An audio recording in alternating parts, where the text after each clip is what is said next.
Hello కానమోకు కథావచనం మోహనవచనం పరిజ్ఞాన హితభాండం నిత్య చదువరి శ్రోతలకు ఆహ్వానం నమస్కారం.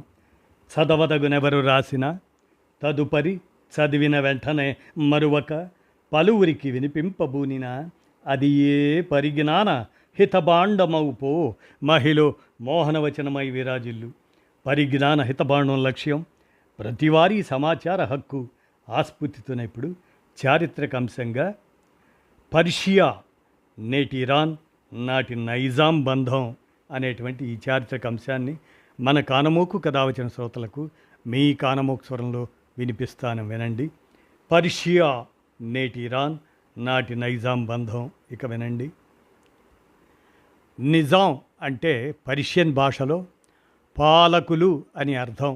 ఇందులోంచే నైజం అనే పదం పుట్టింది. తెలుగులో నైజం అంటే ప్రవర్తన, కానీ నిజానికి నిజాం అంటే పాలన లేదా పాలకుడు.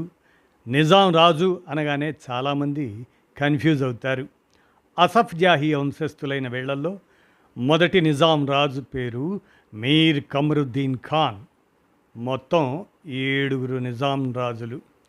ఈ 7 కూడా హైదరాబాద్ దక్కన్కు అపారమైన సేవ చేశారు. దక్కన్ అంటే పర్షియా భాషలో దక్షిణం అని అర్థం. ఇప్పటి ఉజ్బెకిస్తాన్లోని సమర్ఖండ్ ప్రాంతం నుండి తుర్కియే మూలాలు ఉన్న ఖలీఫా అబూబకర్, ఆయన తాలూకు వంశజులు వీరు. ఔరంగజేబు దక్షిణ దేశ దండయాత్రలో కుతుబ్ షాహీలను ఓడించి స్వతంత్రం ప్రకటించుకొని స్వీయ పరిపాలన చేసుకున్న వాళ్ళు నిజాం రాజులు.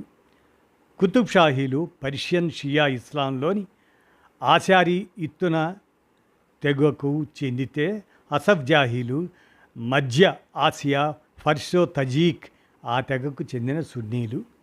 కుతుబ్ షాహీలు ఆసఫ్ జాహీలు ఈ వంశపాలకులు హైదరాబాదును మొత్తం 400 సంవత్సరాలు పరిపాలించారు. వీళ్ల పాలనలో ప్రతినిత్యం హైదరాబాద్ దక్కన్ రాజ్యంలో ఏదో ఒక ఆవిష్కరణ జరుగుతూనే ఉండేది. ప్రపంచంలోని ప్రముఖమైన ఆర్కిటెక్చర్ మొత్తం తీసుకొచ్చి హైదరాబాదు నడిబొడ్డులో పెట్టేశారు. Medicine science, Unani, astronomy, library science, civil engineering, mental physical health, higher education, road రవాణాలు, electricity, underground drainage, civil aviation, electronics, animal husbandry, horticulture, fine arts, currency printing, army barricades, ప్రభుత్వ ఆసుపత్రులు, వెటర్నరీ హాస్పిటల్స్, స్త్రీ శిశు సంక్షేమ ఆసుపత్రులు, మంచినీటి చెరువులు, అప్పటి కాలపు అత్యాధునిక రేడియో పార్కులు, విహార స్థలాలు, ప్రజా సౌలభ్యం కోసం రహదారి పక్కన చెట్లు, పావురాల కోసం గూళ్ళు. ఒక్కటేమిటి, చివరికి ఈ కాలంలో మెంటల్ గాళ్ళంతా మేమే చేశామని అంటారని అది ముందే ఊహించి కట్టిన మెంటల్ హాస్పిటల్. ఇక లీస్ట్ ఇలా చదువుకుంటూ పోతే అదో పెద్ద చాంతాడు. మొదటి 6 నిజాం రాజులను పక్కన పెడితే చివరి నిజాం రాజు అత్యంత ఆధునికంగా ఆలోచించే ఆధునిక హైదరాబాద్ వైతాళికుడు. ఎవరు నమ్మరు, చివరి నిజాం రాజు తన జీవితకాలంలో ప్రజా సౌలభ్యం కోసం ఒక్క మసీదు కూడా కట్టలేదు. ఆయన కట్టించిన 2 మసీదులు, అవి కూడా వాళ్ళ కుటుంబ సౌలభ్యం కోసం. ఒకటి తన కింగ్ కోటి సొంత ప్యాలెస్లో, ఇంకోటి పబ్లిక్ గార్డెన్స్లో, మరొకటి లండన్లో కట్టాడు. తర్వాత బ్రిటిష్ వాళ్ళు పీక్కున్నారు, పేరు మార్చుకున్నారు, జస్ట్ లైక్ ఢిల్లీలోని హైదరాబాద్ హౌస్ లాగా.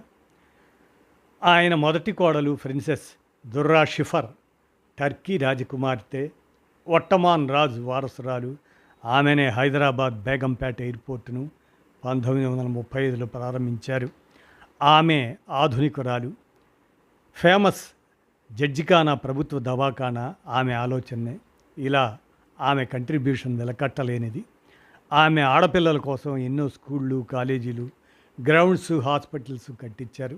ఒక ఒట్టమన్ రాజు చివరి మనవరాలైన ప్రిన్సెస్ నీలోఫర్ చివరి నిజాం రాజు మీర్ ఉస్మాన్ అలీ ఖాన్ గారి కొడుకు మొజంజాహిని వివాహమాడి హైదరాబాద్ వచ్చిన తర్వాత తన భర్తతో ఇప్పటి బిర్లా మందిర్ దగ్గర ఉన్న హిల్ఫోర్ట్ ప్యాలెస్లో ఉండేవాళ్ళు. చివరి నిజాం రాజు తన 2 కొడుకుల్ని తన ఇంట్లో కాకుండా వేరే మైక్రో ఫ్యామిలీ పెట్టించాడు. అలా అత్తారింటికి దూరంగా ఉన్న నీలోఫర్ రాణి గారు ఎంతో దయార్ద్ర హృదయం కలిగిన వారు. ఇప్పటి బిర్లా మందిర్ ఉండే కొండని నౌబత్ పహాడ్ అంటారు. ఇక్కడే వీళ్ళు ఉండే హిల్ ఫోర్ట్ ప్యాలెస్ ఉంటుంది. గర్భవతి అయిన ఆమె పర్యవేక్షకురాలు ఒకరు నౌబత్ పహాడ్పై అప్పటిదాకా పైకి రావడానికి ఇబ్బంది పడుతుంటే ఈ విషయం తెలిసిన నీలోఫర్ రాణి స్త్రీల కోసం శిశు సంక్షేమం కోసం ఇప్పటి లగడికాపూల్లోని నీలోఫర్ ఆసుపత్రి కట్టించారు. ఆ సేవకురాలు ప్రసవంలో చనిపోయింది. ఆవిడ క్రీడలను కూడా విపరీతంగా ప్రోత్సహించారు. ఒక యువరాణి అయ్యుండి ఆవిడ రెండో ప్రపంచ యుద్ధంలో నర్సుగా కూడా సేవలందించారు. ఇక్కడే ఇప్పుడున్న బిర్లా ప్లానిటోరియం ప్రాంతంలో దీద్బన్ ఉండేది. అంటే వాచ్ టవర్. మొదటి సిజారియన్ ఆపరేషన్ నీలోఫర్ ఆసుపత్రిలోనే జరిగింది. ఒకానొక సమయంలో జవహర్లాల్ నెహ్రూ గారు ఈ ఆసుపత్రి ప్రాంగణంలో టెంట్లో ఉన్నారు. ఆ ఫోటోలు ఇప్పటికీ అక్కడ ఉన్నాయి. బ్రిటిష్ ఆర్మీ డాక్టర్ అయిన డాక్టర్ ఫెర్నాండెజ్ నిర్మించిన ఫెర్నాండెజ్ హాస్పిటల్, నీలోఫర్ హాస్పిటల్ ఒకేసారి ఓపెన్ అయ్యాయి. ఇలాంటివన్నీ మనం గుర్తు తెచ్చుకొని మనం ఆనాటి పర్షియా, నేటి ఇరాన్, నాటి నైజాం బంధాన్ని, హైదరాబాద్ చారిత్రక సందర్భాన్ని మనం గుర్తు చేసుకోవటానికి ఉపకరిస్తుందని ఈ అంశాన్ని మన కానుమూకు కథ వచ్చిన శ్రోతలకు చారిత్రక అంశంగా వినిపించాను. విన్నారుగా. ధన్యవాదాలు.